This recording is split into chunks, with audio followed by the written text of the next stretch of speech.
Hey guys, tonight we step into a world where water isn't flowing from shiny faucets. Soap isn't waiting in a neat bottle and baths aren't a daily afterthought. They're a rare, deliberate event. Picture yourself in a dim medieval street, the air heavy with smoke from 100 hearths, where the scent of roasting meat mingles with something far less pleasant. You're wearing the same tunic you've had on for days, maybe weeks, and the thought of plunging into a tub of hot water. Well, let's just say you probably won't survive this century's bathing schedule. So before you get comfortable, take a moment to like the video and subscribe, but only if you genuinely enjoy what I do here. And while you're at it, drop a comment with your location and local time. I'd love to know who's listening and where from. Now dim the lights, maybe turn on a fan for that soft background hum, and let's ease into tonight's journey together. You open your eyes in a medieval village just as the pale morning sun starts cutting through the mist. The street outside is narrow, cobbled, and damp with puddles from last night's rain still glistening in the ruts. It's been weeks since you've had a proper wash, but that's nothing unusual here. Bathing in this age is not the automatic twice-a-day ritual, you know. In fact, it's an act tangled with superstition, effort, and an economy that often doesn't allow for the luxury of hot, clean water.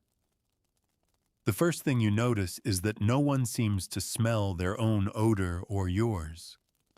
The human nose adjusts quickly when surrounded by the same constant scents: wool soaked in sweat, damp earth, the faint tang of wood smoke embedded in everything. Your hair is a little greasy, your hands carry the faint grit of work, and your skin has the dry, slightly itchy feeling of a body long unwashed. But here in the 14th century, that's just life. When you finally pass the bathhouse on the edge of the market square, you realize it's more of a social hub than a private refuge. The building's timber frame leans slightly, the sign outside creaking with each gust of wind. Inside, water is heated in great cauldrons and poured into wide shared tubs. Men, women, sometimes even families will bathe together depending on local custom. Privacy is a concept yet to be fully invented. And while the water starts hot in the morning, by evening, it's tepid at best, clouded with the day's use. You might go here once a month if you're lucky, or if you have the coin. In wealthier towns, some people bathe weekly, especially during warm seasons when rivers or lakes offer an easy alternative. But for many, especially in the colder months, it's less about regularity and more about necessity. A big wash happens before a feast day, a festival, or a wedding. The rest of the time, you make do with spot cleaning hands, face, maybe feet, if they're especially grimy. In the countryside, it's even rarer. Water for bathing must be fetched by hand, bucket after bucket, from a well or stream. Heating it means chopping wood, lighting a fire, and waiting time that could be spent tending fields or repairing tools. So you simply don't.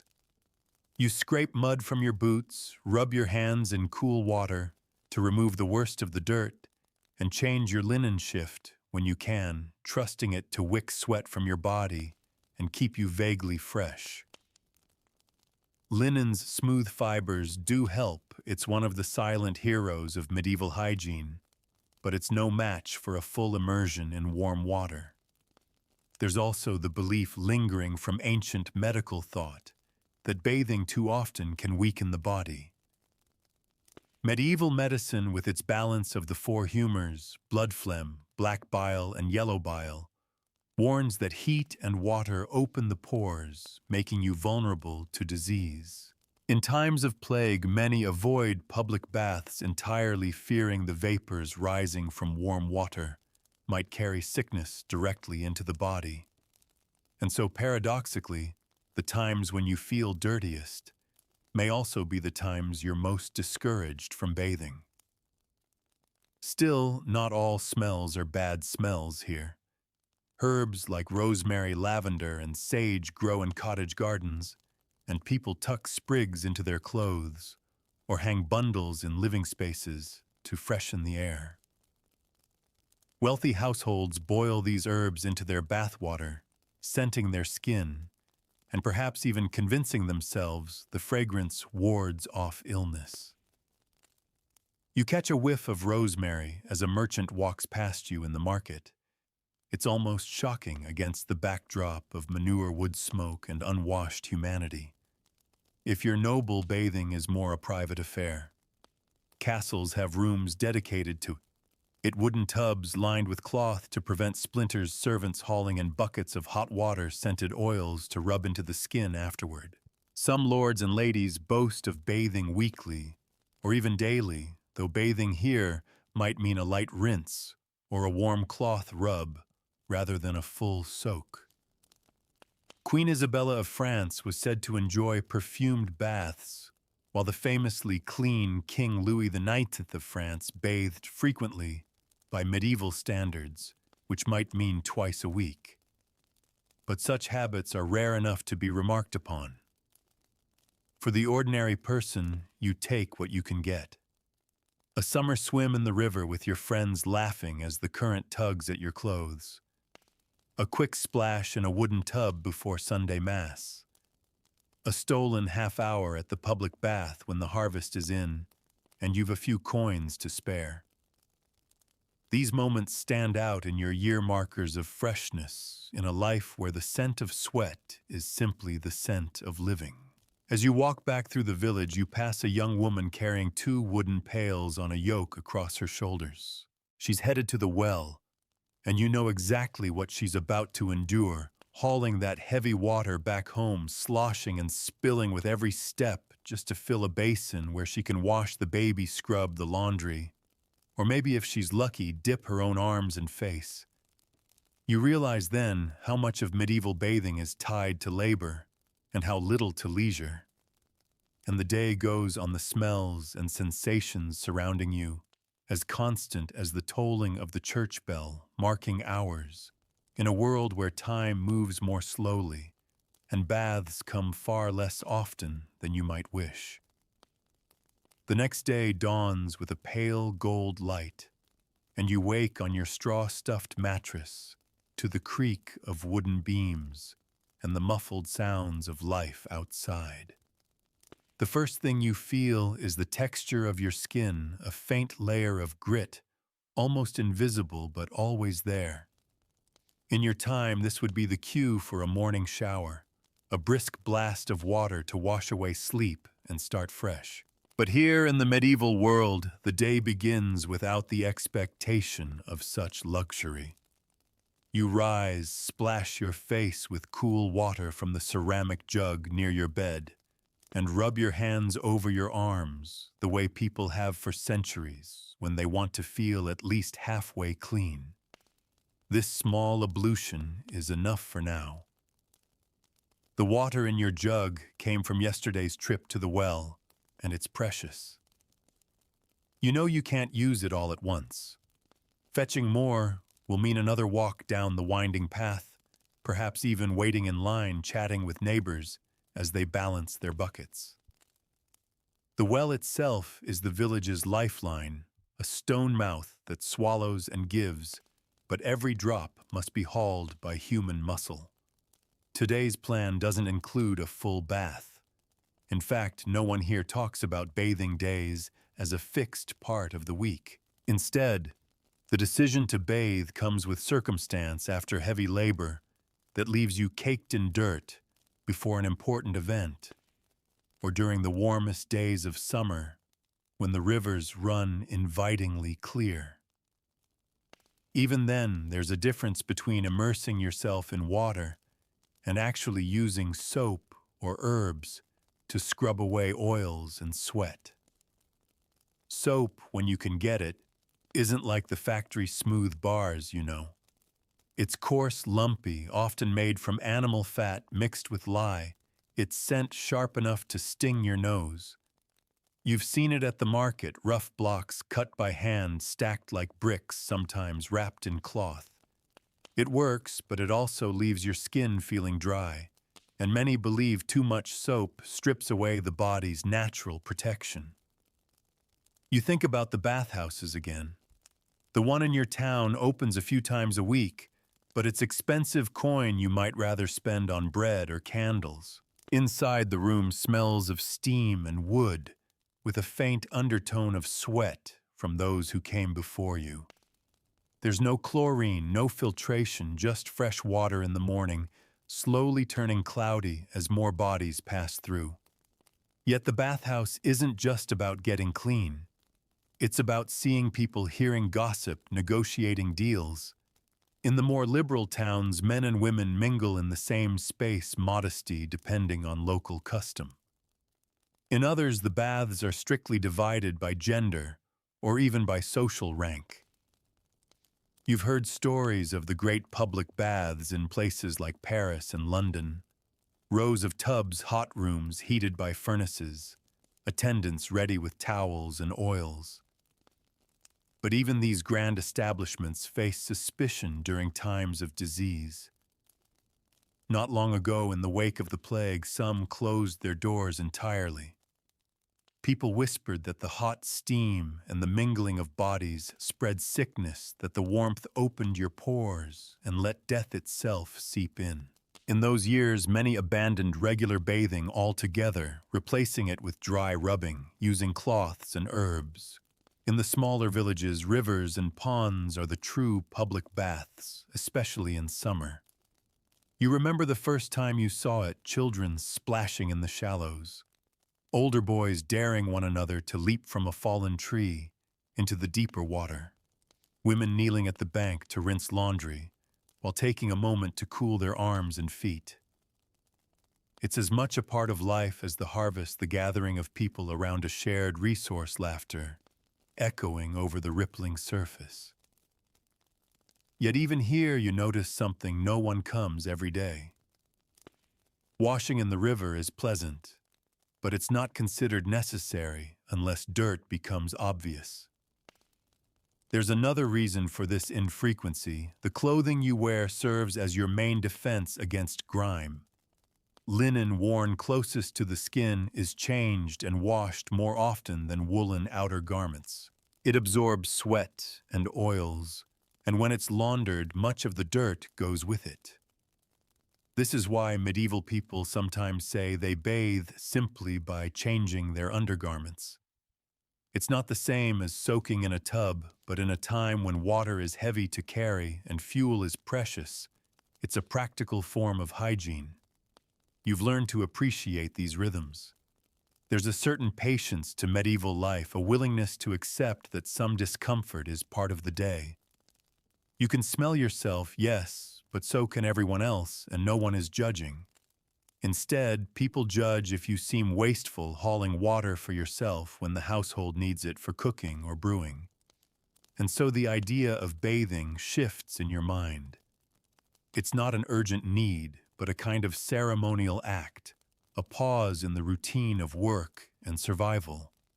When it comes, it feels special, like a holiday. You recall the last time you truly bathed, the warmth of the water embracing you, the way your skin tingled afterward, the faint herbal scent clinging to your hair.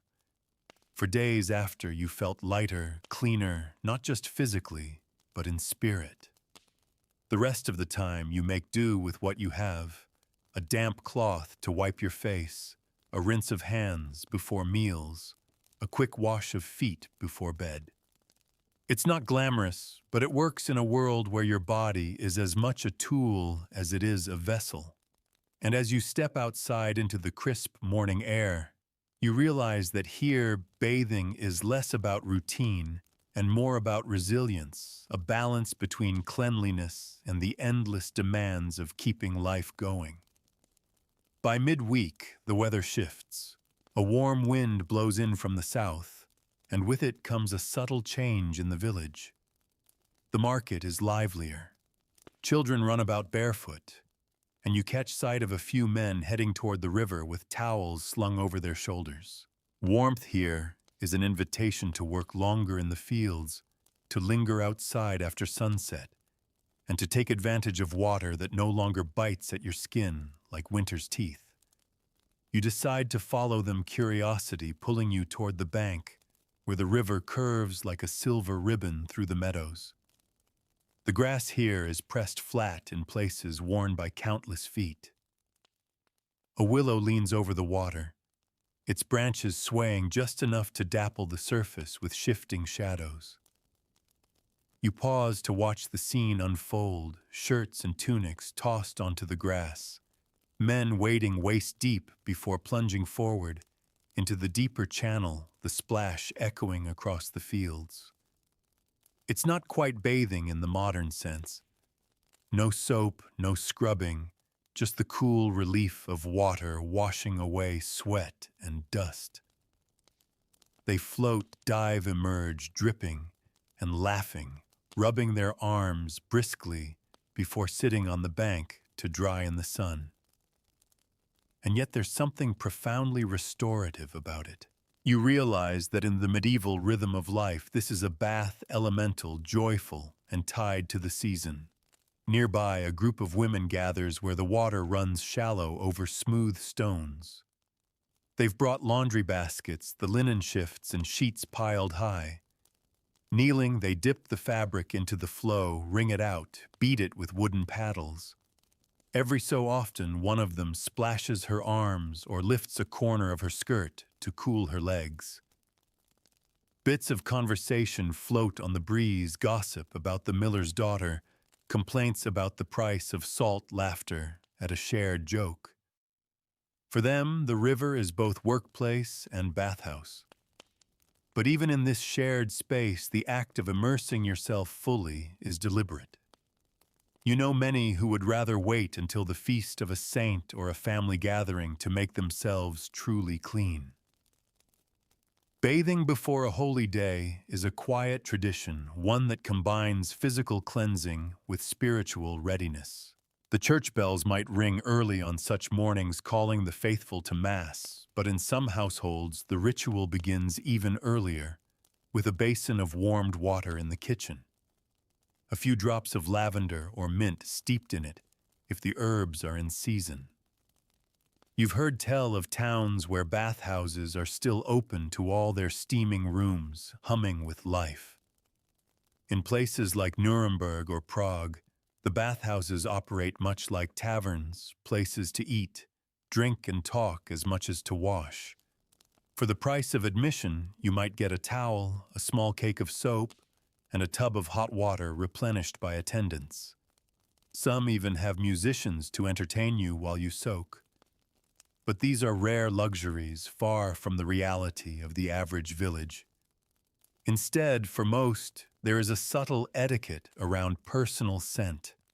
Strong odors are softened, not erased clothes aired out in the breeze, herbs tucked into belts or hair. You've begun to carry a sprig of sage yourself, not just for its fragrance, but because locals swear it keeps away fleas. The women you pass in the lane smell faintly of smoke from their hearths, and the lavender they've dried in bundles above their beds. The men smell of horses' leather and the earth they work. These scents are not considered unpleasant. They are the perfume of life here. But there are moments when a bath is not just desired, but necessary. After working with animals during midsummer when the air is heavy with heat, or after traveling for days along dusty roads, the need to wash becomes impossible to ignore. In those moments, you might find yourself filling a wooden tub in the yard, using the sun's warmth to take the chill off the water. You sit in it until the water cools, watching the sky turn amber with the evening light. It's simple, private, and fleeting, but for hours afterward you feel the difference in every step, the looseness in your limbs, the way your skin breathes again. And then there's the winter cold, dark and unforgiving. Bathing when the air can freeze water in a bucket overnight is a challenge few attempt. Instead, people make do with partial washes, rubbing down with cloth near the fire, using water just warm enough to keep the skin from smarting. You've tried it, it's efficient, but it lacks the sheer pleasure of a summer river or a warm tub.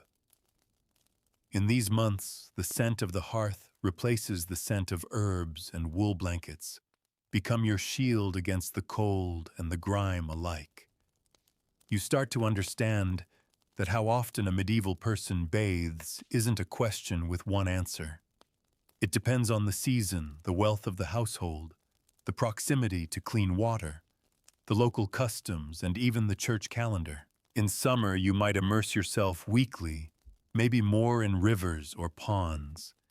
In winter, a full bath might be weeks apart, replaced by careful maintenance. For some in towns with bustling bathhouses, bathing might be as regular as market day. For others, it is a rare indulgence remembered and anticipated like a feast. As the men on the riverbank stretch in the sun and the women finish wringing out their laundry, you turn away, your mind lingering on the quiet rhythm of it all. Here, bathing is not a chore to tick off a daily list. It's an event woven into the seasons and the life of the land itself. A few days later, you find yourself walking along the muddy edge of the marketplace, weaving between stalls of grain wool and salted fish. The air is a tapestry of smells, fresh bread from the baker's oven, tangy ale from the tavern casks being rolled out, and the ever-present undertone of livestock. Somewhere in that mix is the human scent you've grown accustomed to, a blend of sweat leather and the faint tang of unwashed wool. It's then that you overhear two merchants talking about a bathhouse in the nearby town. One boasts that he visited just last week, soaking in hot water until his skin turned pink. He speaks of steam rooms, scrubbers, and even a light meal served after the bath. The other laughs, saying he hasn't set foot in a public bath since the plague. Years too dangerous, he insists. You linger a moment listening because their conversation peels back another layer of this medieval bathing puzzle. Public baths are in many places relics of an earlier, more communal approach to cleanliness, inherited from Roman traditions and adapted to medieval life. In some cities, they remain central to social life, a place where news travels faster than the town crier. People discuss trade deals in the hot room, make marriage arrangements in the cooling room, and even celebrate special occasions in these steamy spaces. But they are also viewed with suspicion, especially in times of illness. When disease sweeps through, the heat and moisture once thought to promote health are reimagined as threats. Many bathhouses shut their doors entirely during outbreaks, and some never reopen. For those who can't or won't use them, bathing becomes a more private affair shaped by the resources at hand. If you're wealthy, you might have a dedicated bathroom in your home, a wooden tub lined with cloth-heated stones to warm the water, and servants to fetch and carry. If you're not, your bath is wherever you can manage it. A wash tub in the kitchen, a wooden barrel in the courtyard, a stretch of shallow river when the sun is warm. Soap is still a rarity for most, and when it is used, it's often reserved for laundry rather than skin. Washing the body might be done with bran ashes or even fine sand to help scrub away dirt. These materials leave the skin feeling different, not silky smooth but less grimy, and in a world without modern skincare, that's enough. Scent, too, plays its part. Herbs are boiled in water to make aromatic rinses or tied in bundles and dipped like tea bags into the tub. Mint for freshness, chamomile for soothing, rosemary for its sharp, clean scent. You've tried one of these herbal baths yourself. It leaves you smelling faintly of a garden in bloom, a welcome change from the smoky scent of daily life. Seasons still dictates frequency.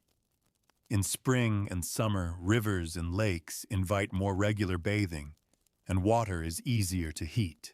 In autumn, the focus shifts to preparing for winter, and bathing might be squeezed in before the cold truly sets in.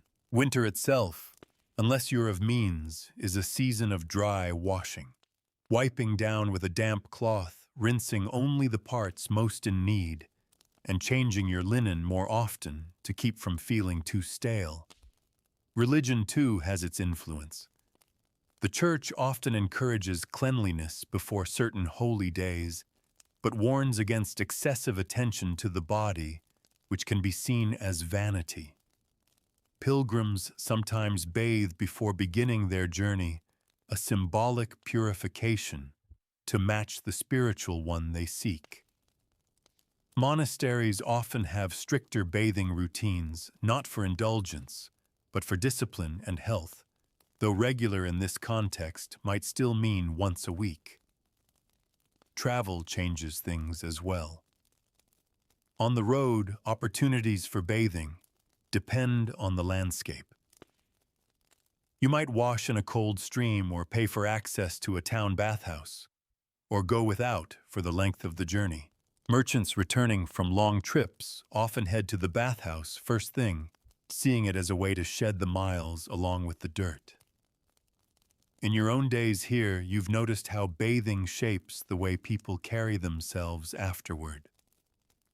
After a wash, faces seem brighter movements, a little looser eyes more alert. Even the scent of freshly laundered linen is enough to shift the mood. It's a quiet confidence, the feeling of being refreshed in a world where that sensation is rare. Still, the rhythm remains. Most people bathe only when there's reason to. The number you've pieced together listening to conversations and watching habits hovers between a few times a month for those in towns and perhaps only a handful of times a year for those in remote villages, especially during winter.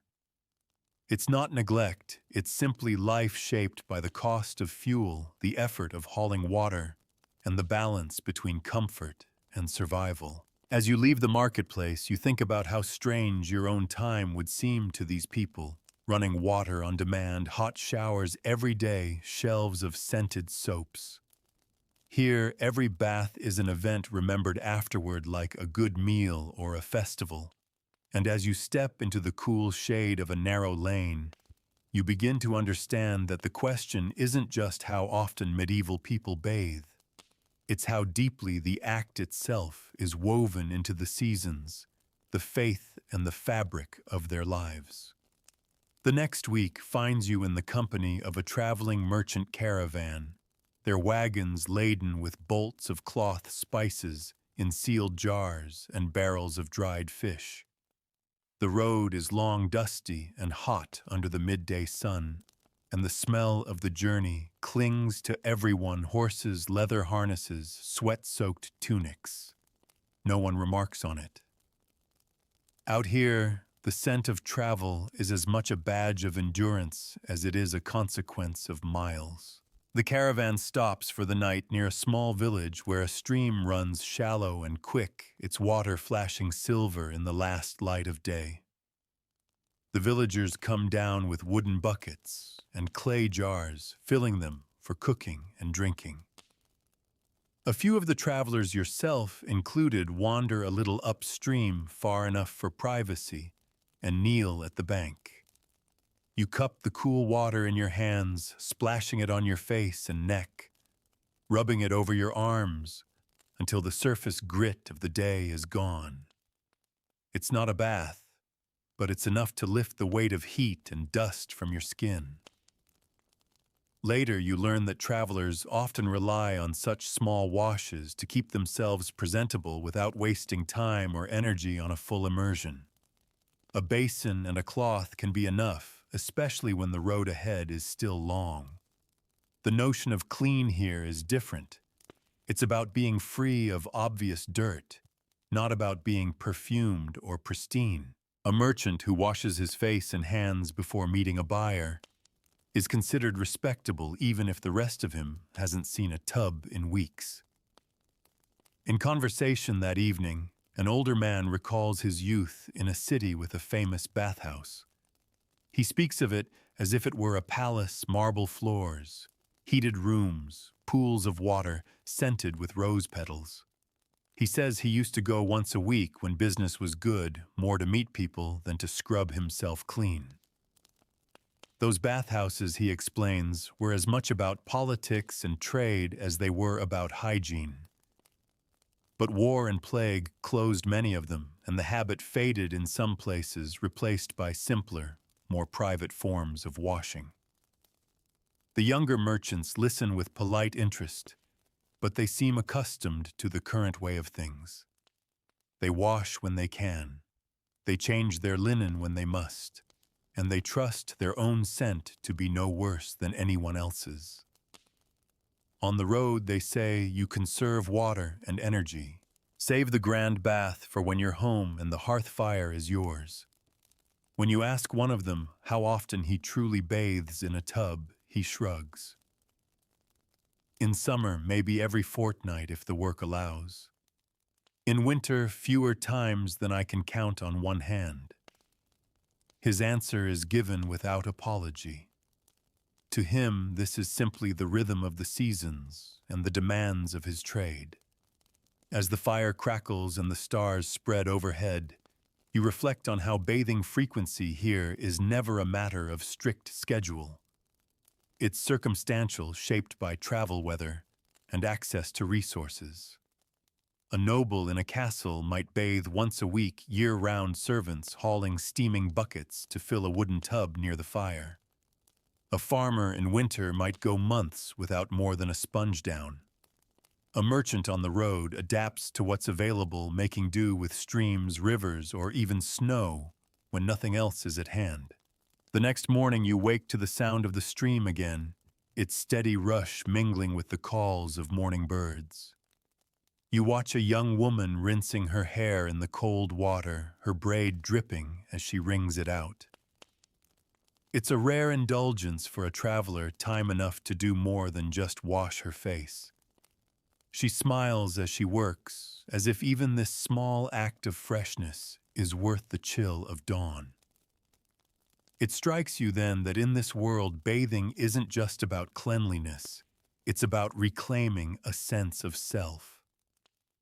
When so much of life is labor and survival, the act of washing becomes a moment of control, of comfort, of quiet pride. Even if it happens only a few times a month or a few times a season, it leaves its mark on the mind as much as on the body. You shoulder your pack and step onto the road again, the air still cool, your skin still damp from the stream. In this small, infrequent ritual, you've come to understand something simple and profound. For medieval people, bathing is not a habit. It's a choice, and every choice has its weight. You return to the village a week later, the road's dust still clinging to your boots, and the faint tang of smoke from roadside campfires caught in your hair. As you pass through the gate, you hear the distant clatter of pails and the muffled splash of water, a sound that draws you toward a cluster of cottages at the village's edge. There you find a family hauling water from the communal well, steam curling faintly from a cauldron set over the fire in their yard. It takes you a moment to realize what's happening. This is no ordinary wash day, it's a preparation for a feast. Tomorrow is the celebration of a local saint, and in honor of the occasion, the household is bathing. The father pours bucket after bucket of hot water into a large wooden tub, the boards bound with iron hoops. The first to step in is the youngest child, giggling as the warm water laps at her knees. A rough cloth and a small cake of soap, more precious here than any jewel, are passed from hand to hand. You watch as the ritual unfolds in a quiet order, children first, then the mother, then the father, last, each making the most of the water before it cools. Privacy is minimal, just a linen sheet hung to block the worst of the view from passers-by. The scent of rosemary drifts from the tub, a handful of sprigs having been tossed into the water earlier. It's a luxury and a symbol cleansing the body for a day meant to honor both God and community. You've learned that this rhythm bathing for feast days, weddings, or other milestones is common. In smaller villages, it may be the only time a full bath is taken during the colder months. On such occasions, the water is reused, starting cleanest for the youngest and working up to the eldest. It's not wasteful, it's practical. And in a world where water is heavy to haul and fuel costly to burn, practicality reigns over comfort. In wealthier homes, the ritual is more elaborate. A noble household might prepare separate tubs for different family members, each infused with herbs or even perfumed oils. Servants would stand ready with towels and combs, and afterward, the bather might be dressed in freshly laundered linen and wool that had been hung in the sun for days. But the intent is the same: to begin the special day feeling renewed as much in spirit as in body. You've also noticed the way children are taught to see bathing not as a chore, but as a preparation for something meaningful. A mother will tell her child, "We must be clean for the saint," or "wash well so you may honor the feast." Cleanliness here is tied less to health and more to respect, both for oneself and for the occasion. And when you think of it this way, the infrequency makes sense. Bathing is ceremonial, not habitual. The rest of the time, cleanliness is maintained by other means. People wash their faces each morning with cool water, rinse their hands before meals, and change their linen when possible.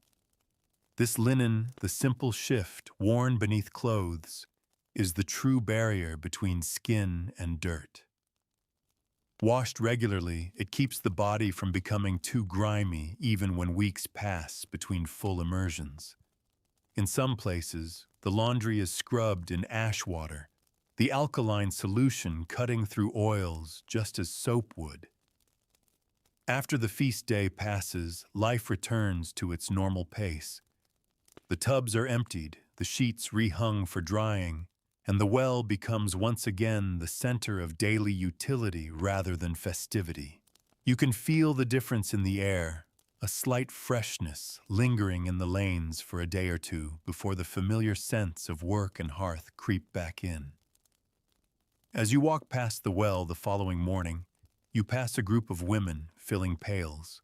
They speak casually about when they'll next bother with a full bath. Some suggest midsummer, others after the harvest. No one seems in a rush. Here, the memory of yesterday's wash is enough to carry them through, and the work ahead leaves little time for thoughts of hot water. It becomes clear to you that in medieval life the body is not kept clean by constant bathing, but by a web of smaller habits.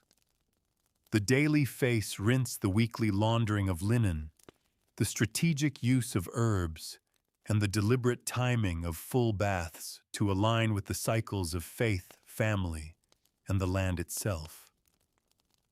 In this way, the people here live not in pursuit of perpetual freshness, but in harmony with the effort and cost of achieving it.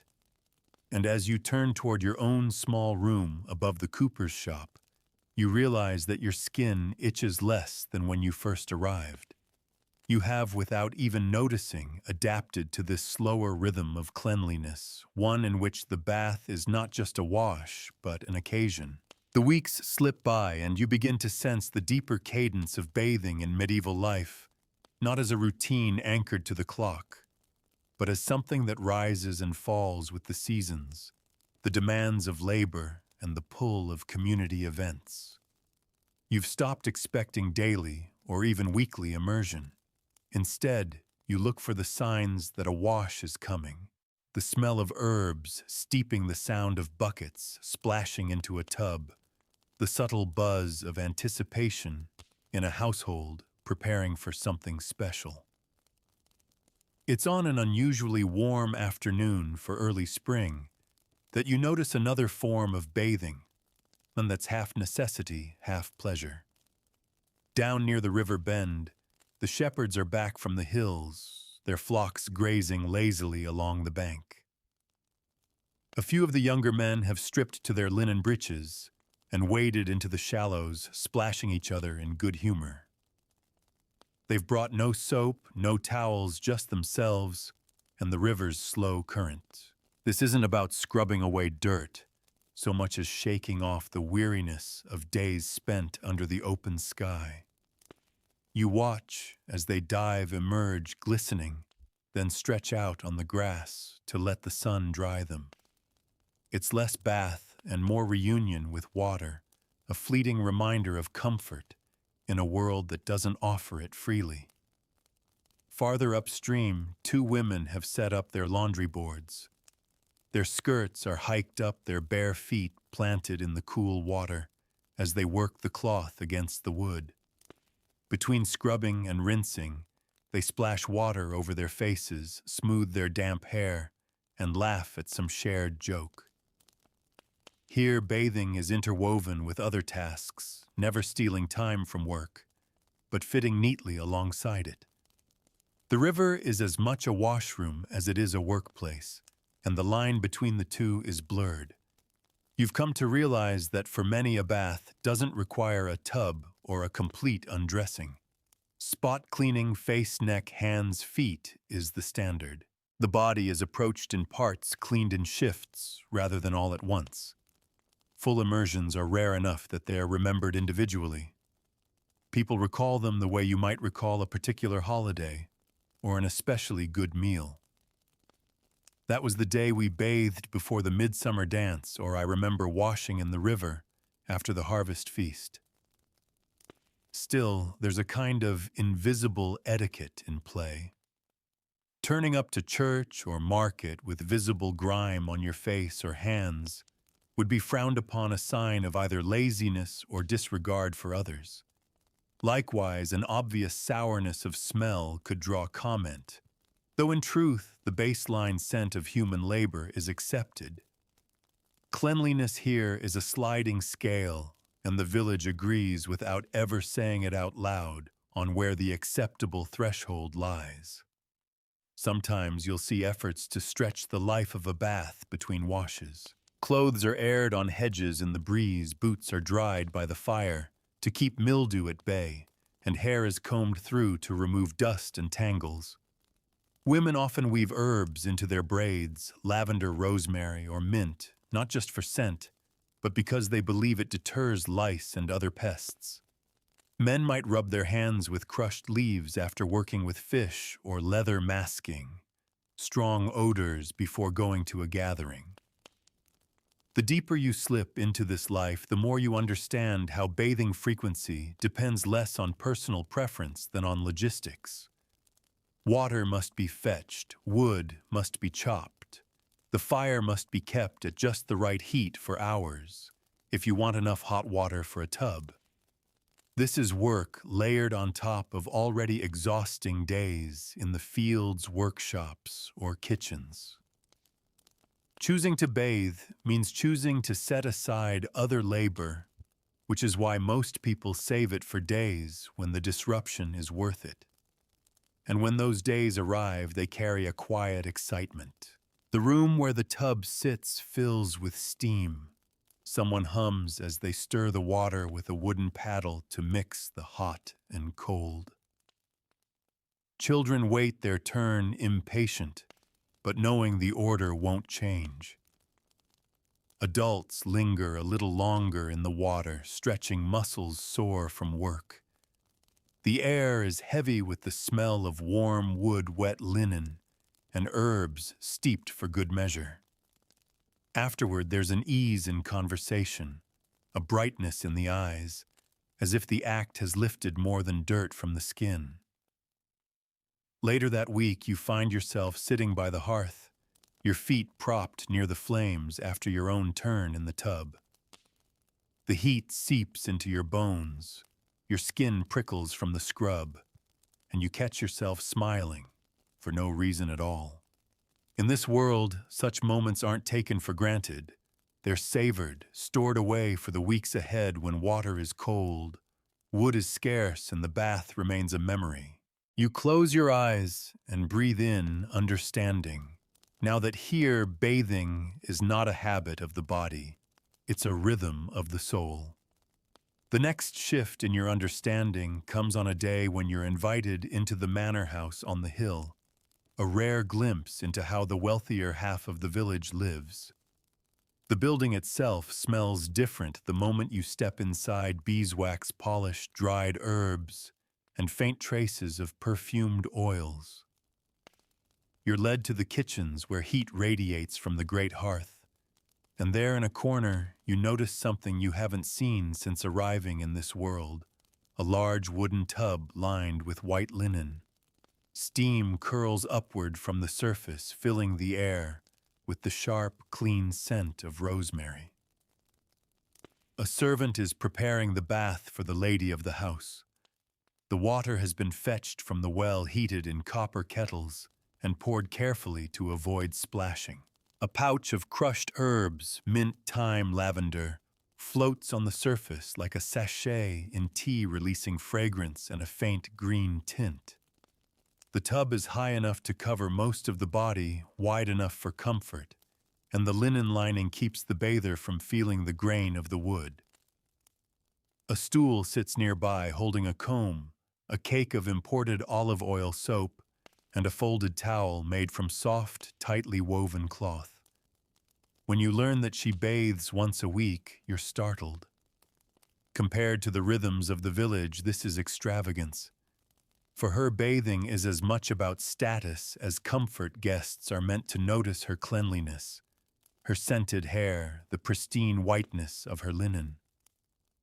The servants, of course, do not bathe as often. They may be allowed to use the leftover water after she is finished, but by then it has cooled and lost most of its herbal potency. As you watch the preparations, you realize that bathing here is an act of theater. The lady will emerge from the tub, clean perfumed, and draped in fresh clothes, a visible display of wealth and control over the resources that make such a bath possible. In a society where hauling water and chopping wood are costly in time and labor, to bathe regularly is to signal that you can afford the effort. Back in the village, the contrast couldn't be sharper. Most people will never see imported soap or use water still steaming from the kettle. They rely on rivers, ponds, and the occasional heated basin, and their soap may be little more than a gritty mix of ash and animal fat. Yet despite the gulf in resources, the underlying attitude is the same. Bathing is purposeful, deliberate, and tied to moments when it will be noticed. You've also noticed that in wealthier homes, bathing sometimes overlaps with medicine. Physicians, still following ancient theories about humors, may prescribe baths for certain ailments: warm water to soothe aches, cool water to reduce fever. Some baths are infused with wine milk, or even a mix of herbs thought to draw out illness. But these are rare and costly treatments reserved for those who can pay for the ingredients and the labor. In monasteries, the routine is different again. Monks may have access to bath facilities, but the rule often limits them to a certain number of full baths per year, sometimes as few as 4, unless illness requires more. Between these times, they wash hands and face, daily feet more often, especially before communal meals or religious ceremonies. Here, cleanliness is about discipline and humility, never indulgence. The more you observe, the more you see bathing as a mirror of social order. For the noble, it's refinement. For the villager, it's practicality. For the traveler, it's adaptation. For the monk, it's moderation. And across all these lives, the frequency is always a negotiation between desire and reality. One evening, you're invited back to the manor after the lady's bath is done. She sits near the fire, her hair unbound and drying in the heat, the faint perfume of herbs drifting toward you. Her skin glows faintly in the firelight, And when she speaks, there's an easy grace in her manner, as if the act of bathing has smoothed not only her appearance, but her mood. You think of the shepherds by the river, the women at the laundry boards, the family at the well before the feast day. The settings could not be more different yet. The after-bath feeling is the same relief comfort, a quiet satisfaction that lingers long after the water has drained away. Walking home through the dark, you carry that thought with you. Here, the bath is never just about removing dirt. It's about returning to yourself, whether you are a lady with a copper kettle or a farmer with a river at your feet. The difference lies only in how often you can afford to do it. The first frost of autumn creeps into the village one morning, and with it comes a shift in the bathing rhythm you've grown used to. The river is still flowing, but the idea of stepping into its icy grip is now reserved for the most desperate or the most daring. You notice fewer people carrying laundry baskets toward the banks. The chores are moving indoors, closer to the hearth, where warmth can fend off the bite of the air. You wake to the sound of a wooden bucket knocking against the side of a well. Outside, your breath comes in small white clouds, and the ground crunches faintly beneath your boots. A neighbor is hauling water for his wife, who plans to give the children a partial wash before Sunday Mass. In the cold months, full baths become rare luxuries. Water takes longer to heat, fuel is harder to spare, and no one wants to stand naked in the drafty chill even near the fire. Instead, bathing is replaced by what you've come to think of as piecemeal cleanliness. It's a routine you've now adopted yourself. Each morning you warm a small basin of water over the coals, dipping a cloth into it to wipe your face, neck, and hands. You change your linen undergarments more often than your outer layers, trusting them to keep most of the grime at bay. You brush dust from your hair, rub your feet with a damp rag before bed, and sometimes steep mint leaves in the wash water for a brief burst of freshness. It's not the same as sinking into a tub, but it's enough to keep you comfortable, and in this climate, comfort is measured differently. There's also a practical belief that in winter, too much bathing can weaken the body. The old woman who sells herbs in the market tells you that opening your pores in cold weather invites sickness in. She advises warming the water well. If you must bathe, adding rosemary or sage to strengthen the blood. Whether it's superstition or wisdom, most people heed the advice.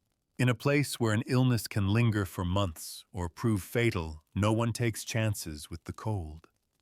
You hear stories from travelers about towns farther south where winter is mild and people still use the public baths. In those places, the steam rooms are crowded, even in December, and bathhouses glow warmly against the night, their walls sweating with condensation. But here in the north, you've learned to see winter as a time of endurance, not indulgence. On rare occasions, a family will still prepare a tub for a midwinter bath, usually before Christmas or another major feast. The ritual takes on a certain gravity in the cold months. The fire must be stoked for hours, kettles refilled and reheated again and again, and the whole house smells of damp wood and warm linen. The bath is not just for cleanliness, it's a way to gather heat in the bones to feel human again when the days are short and the nights stretch endlessly.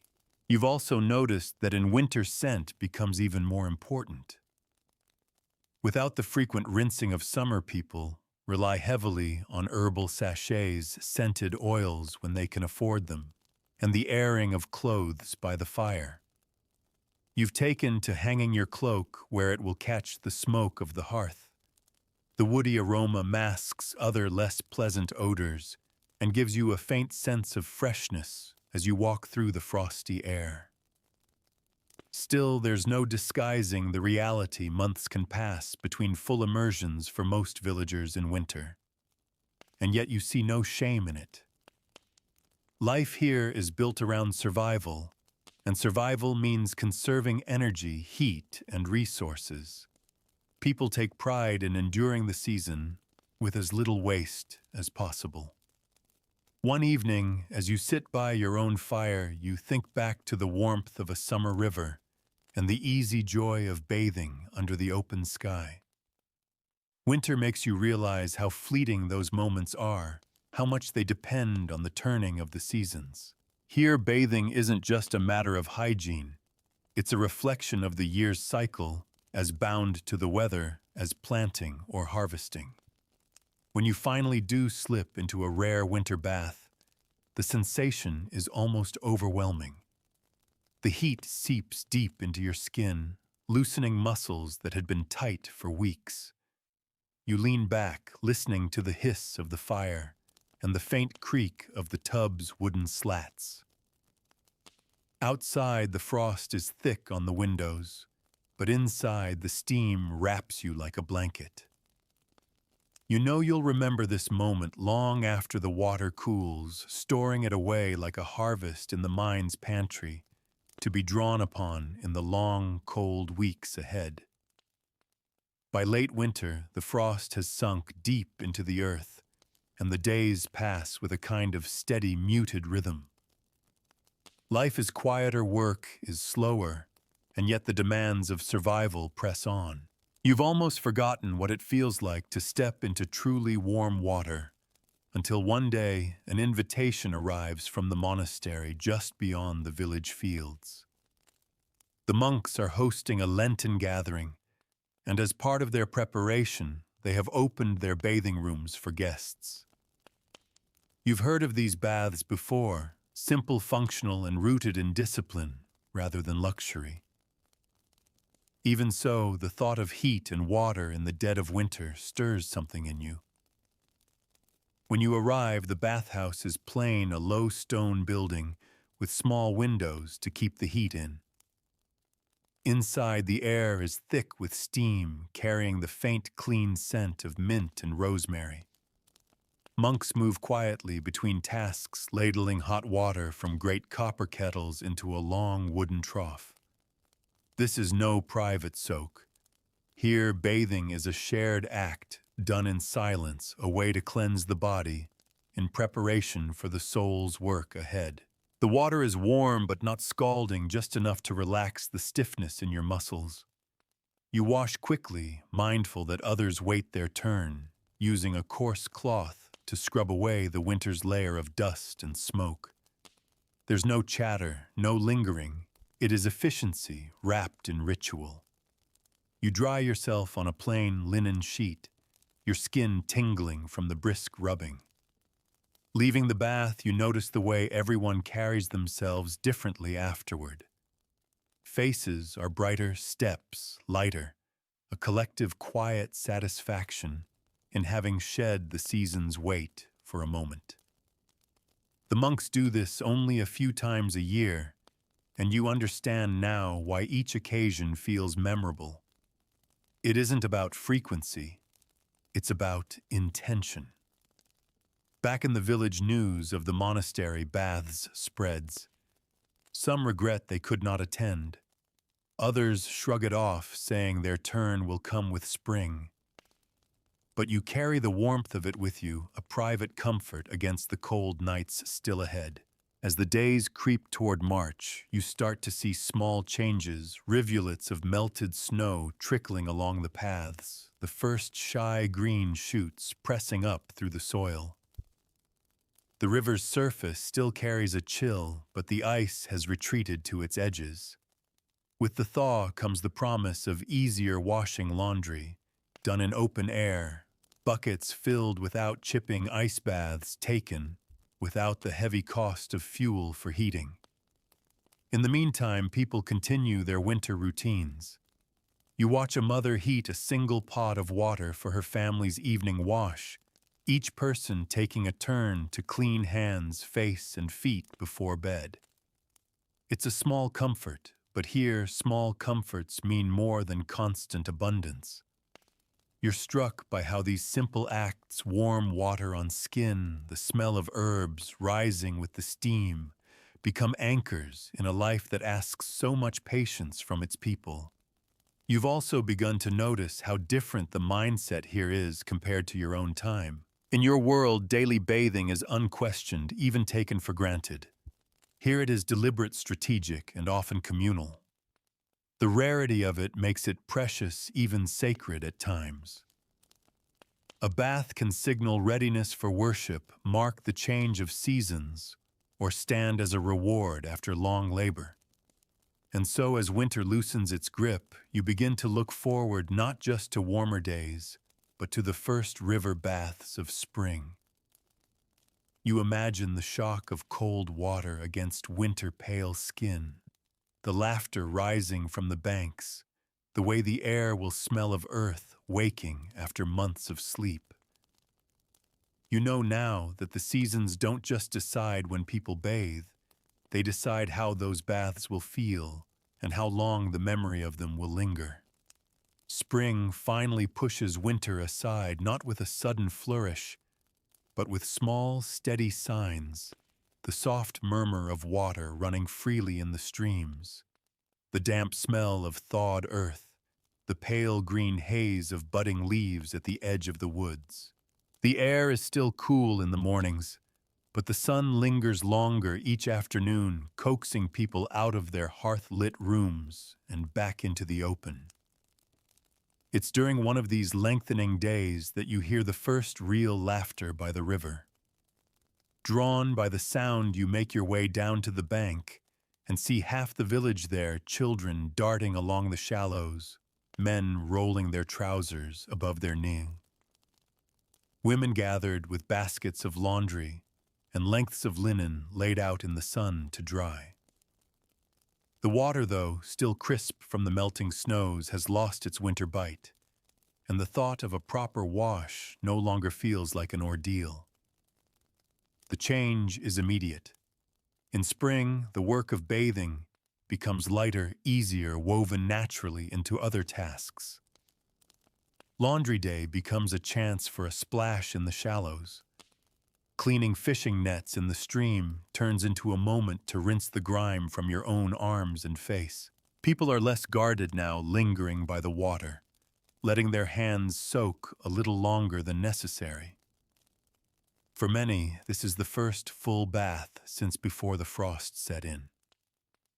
You can see it in the way they move slower, savoring the feel of water running over skin that hasn't felt it in months.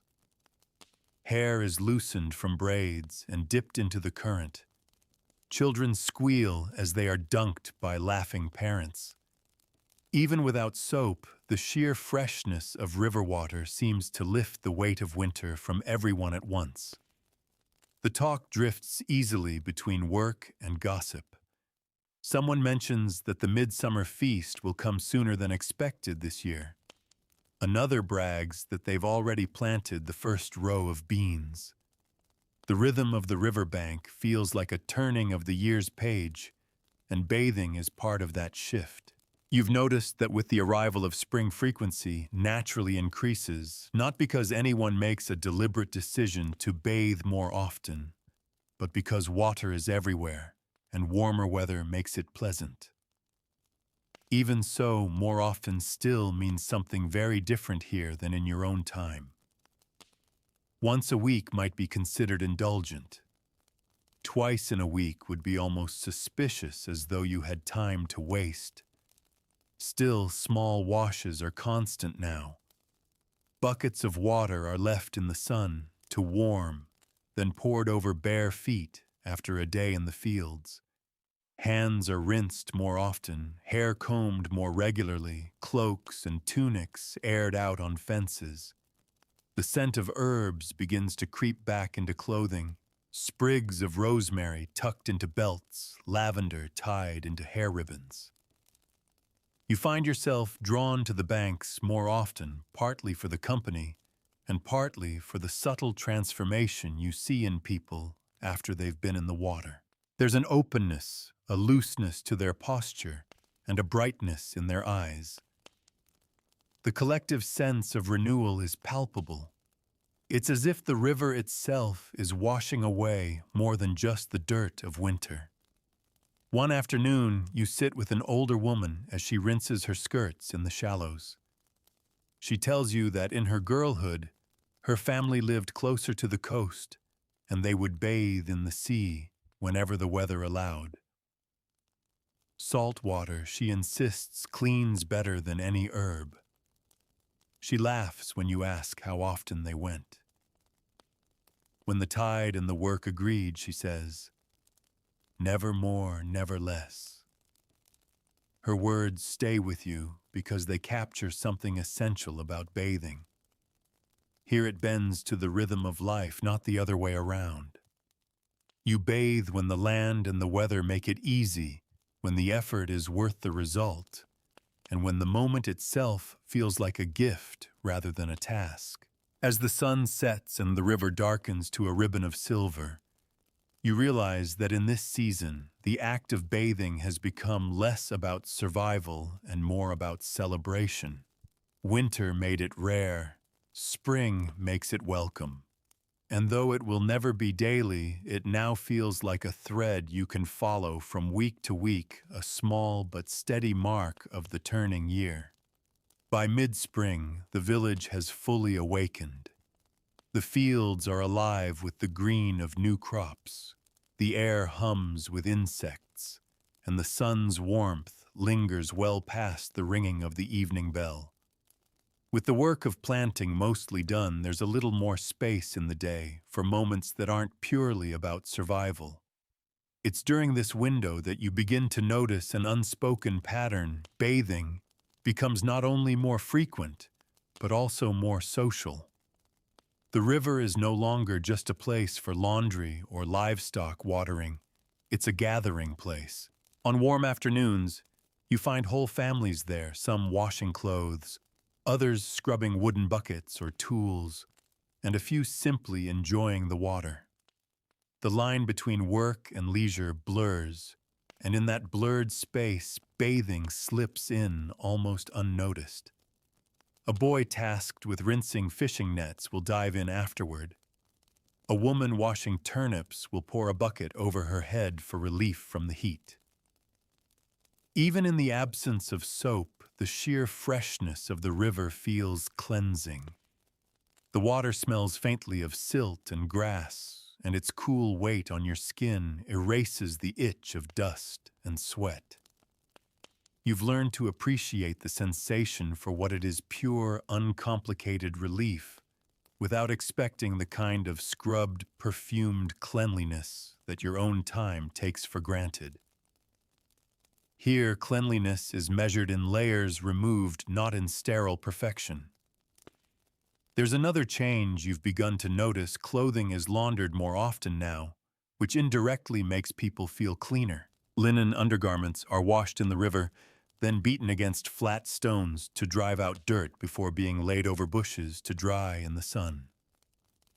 The scent of sun-warmed linen is a luxury in itself, a kind of wearable freshness that lingers long after the day's wash is done. Bathing, when it does happen in full, often happens in the evenings. The heat of the day is gone, the light is soft, and there's still enough warmth to make the idea of stripping down and stepping into water appealing. You've joined in a few times, wading into the slow current, with others feeling the river pull gently at your legs. There's laughter and conversation, but also moments of quiet where everyone just drifts, letting the water do its slow work. In the background of all this is the unshakable practicality of medieval life. No one bathes purely for the sake of bathing. It's almost always tied to another task. If you're already at the river for laundry, you might bathe. If you're fetching water, you might splash your arms and face. If you're cooling down after fieldwork, you might step in fully clothed, letting the water soak the dust from your skin and fabric in one go. You've started to think of this approach as incidental bathing cleansing, folded into the fabric of daily labor rather than separated from it. It's efficient, yes, but it also means that cleanliness here never feels disconnected from the land and work that sustains life. You're not stepping away from your world to get clean. You're stepping deeper into it. On one of these evenings, you sit on the bank beside a group of children who are drying in the grass, their hair still dripping their toes, tracing lazy lines in the mud. One of them asks you how often people bathe where you come from, and when you tell them daily, their eyes go wide with disbelief. They laugh, not unkindly, but with the amazement of someone hearing a fairy tale. The idea seems absurd to them, not because they dislike bathing, but because they can't imagine having the time, the fuel, or the constant flow of water such a habit would require. The conversation drifts to the topic of summer and how often the village will head to the river when the real heat arrives. Almost every week, one boy says proudly, as though this is the pinnacle of luxury. The others nod in agreement. Here weekly is the high water mark for cleanliness, a pace set by the long hot days and the ease of reaching the water without shivering afterward.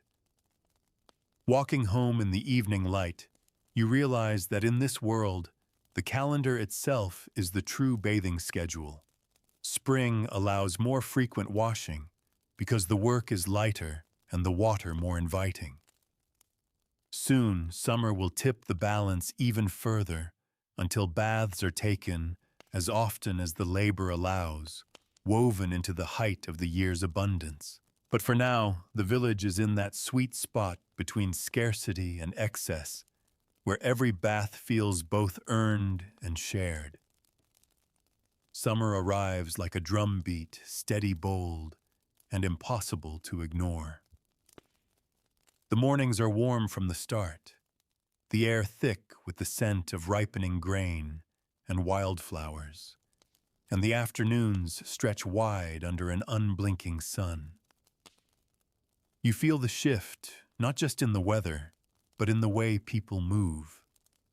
The pace of work becomes deliberate, measured to avoid exhaustion, and the river becomes the village's cooling heart. Bathing now is more frequent than at any other time of year, but it's still not a daily habit. Instead, it's something that happens when the heat tips past a certain point, or when the work leaves you so drenched in sweat that rinsing off feels like survival. Whole families walk to the water together in the evenings, the older ones carrying baskets of clothes or bundles of herbs, the younger ones running ahead barefoot, eager to plunge in. The river is alive with movement. On one bank, children splash in the shallows, their shrieks carrying over the water. On another, men wade out deeper, letting the current cool them as they stand talking. Farther downstream, women kneel at the edge, rinsing skirts or shifts before joining the rest in the water. The sound of laughter mingles with the slap of wet fabric and the low hum of conversation. It's less about scrubbing away grime than about reclaiming comfort in the heat. Soap appears more often now, though it's still a treasured commodity. You see small lumps passed from hand to hand, used sparingly, and mostly for hair or the worst stained parts of the body. The smell of animal fat soap blends with the fresh bite of crushed herbs, and sometimes a bather will rub handfuls of clean sand over arms and legs before rinsing the grit, acting as a makeshift exfoliant. It's simple, practical, and surprisingly effective. Even those who don't enter the river still find ways to freshen up. A bucket of water left in the sun all day becomes pleasantly warm by evening, perfect for rinsing feet, hands, and face before bed. Some households prepare small wooden tubs for children, filling them with water that's been steeped with mint or lavender to keep bugs away. You've tried one of these herbal rinses yourself, and the scent lingers into the night, a soft reminder of the day's heat giving way to cool darkness. What stands out most about summer bathing is its communal nature. There is little privacy, but also little embarrassment. Bodies are just bodies, tanned, freckled, scarred, and strong from work. The focus is not on how one looks, but on the relief the water brings. The current carries away the day's dust, and the act of bathing becomes as much a social gathering as a practical necessity. Here, the shared experience makes the heat bearable, the work lighter, and the evenings softer. The pace of bathing, though more frequent, still follows the demands of labor.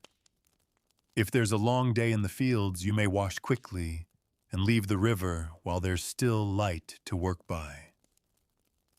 On days with less urgency, you may linger until dusk sitting on the bank while the breeze dries your hair. You notice that no one seems to count their baths or measure them by the week. They're taken when needed, wanted, or when the opportunity simply feels too good to pass up. One evening, after a day spent helping bring in early hay, you wade into the river and feel the heat of the sun lift from your skin. The water moves slowly around you, warm at the surface, cooler beneath, and the low light turns every ripple to gold. Around you, voices rise and fall, bits of songs are hummed, and somewhere downstream, someone is telling a story that draws bursts of laughter. It's in this moment that you understand something you hadn't before. Summer bathing isn't just about cleanliness or even comfort. It's about belonging.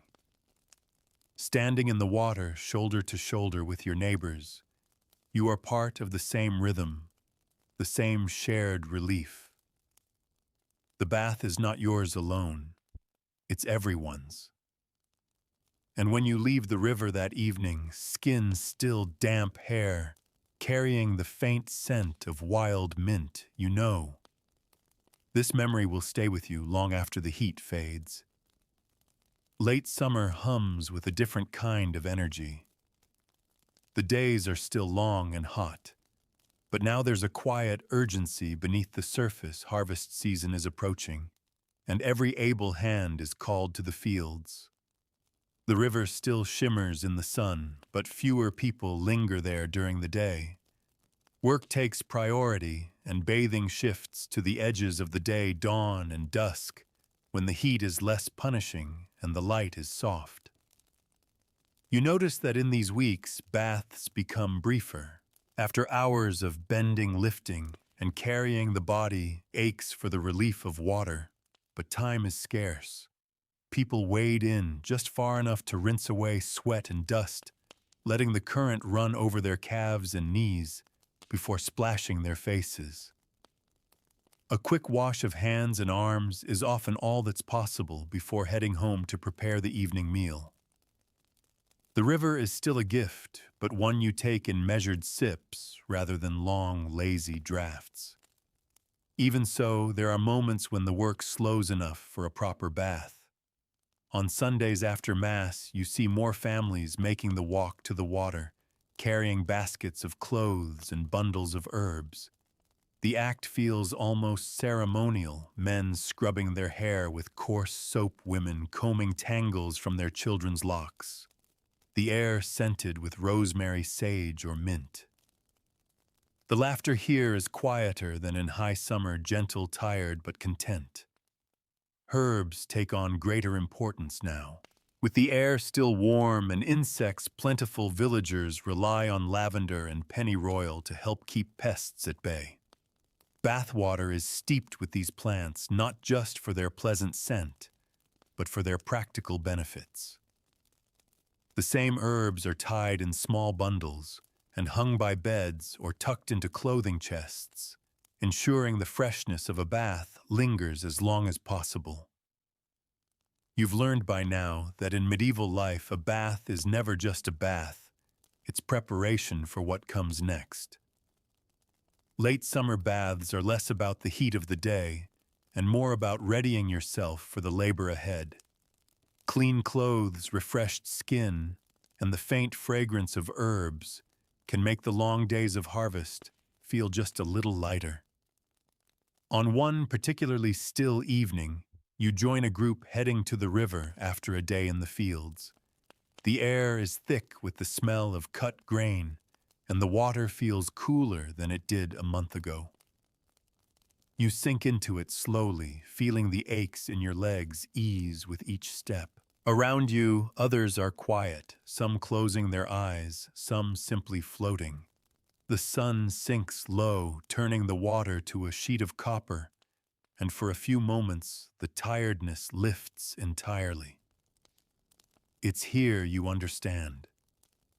Another truth bathing in this world isn't only about washing away dirt, it's about marking time.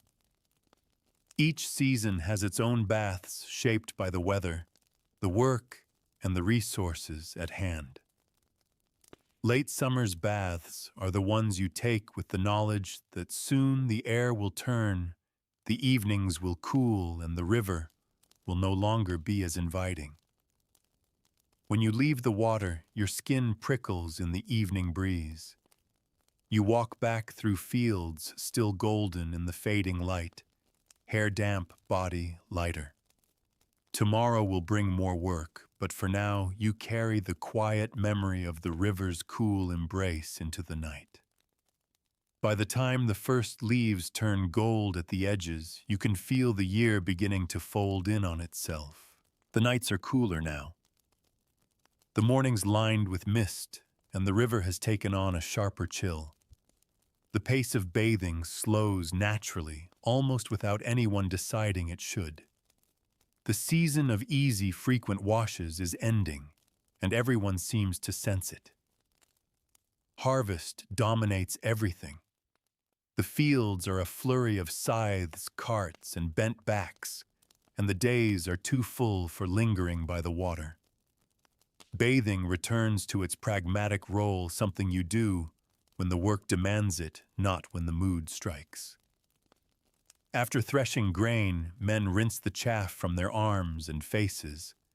Women scrub their hands after gutting fish or pulling root vegetables from the soil. The great summer immersions fade into memory, replaced by quick, targeted washes meant to keep the body serviceable for the long hours ahead. Still, there are a few moments of grace.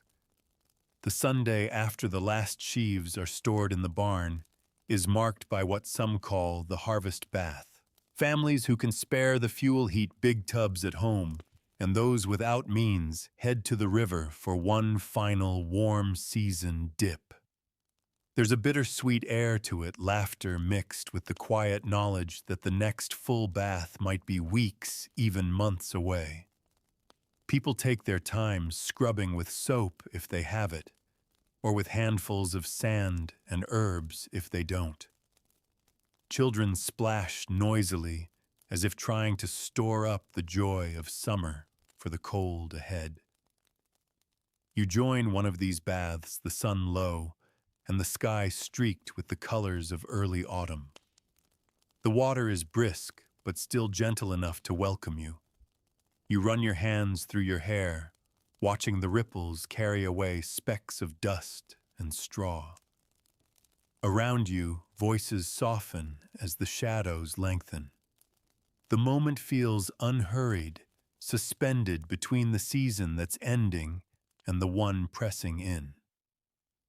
Walking back afterward, you notice how bathing has marked the passing of your time here. You've come to see it not as a fixed routine, but as a living calendar. In spring, it was a tentative return. In summer, a celebration. In late summer, a necessity tempered by joy. And now, in early autumn, it's a farewell to warmth. Soon the winter rhythm will return, piecemeal washes by the hearth, the rare luxury of a hot tub, and the patience to wait for the seasons to turn again. The air smells of wood smoke as you step into the village, and you realize that bathing here has taught you something. Your own time rarely remembers that the value of water on skin grows with its rarity, and that cleanliness, when hard won, is not just a state of the body, but a quiet triumph of the spirit. The night has fully settled now, and the last sounds from the village have faded into the distance. You're back in your small room, a single candle burning low, the faint smell of mint still clinging to your hair from the river's edge. Outside, the air carries the cool promise of autumn, and somewhere far off, an owl calls once, then again. You stretch your legs beneath the blanket, feeling the faint ache of the day's labor, softened by the memory of the water. You can still sense the river's gentle pull, the way it wrapped around you, like something alive carrying away not just the dust on your skin, but the weight of the hours before it. In this quiet, the rhythms of the village feel like they've seeped into your bones, work and rest, feast and fast, the slow turn of the seasons, and the way bathing comes and goes with them.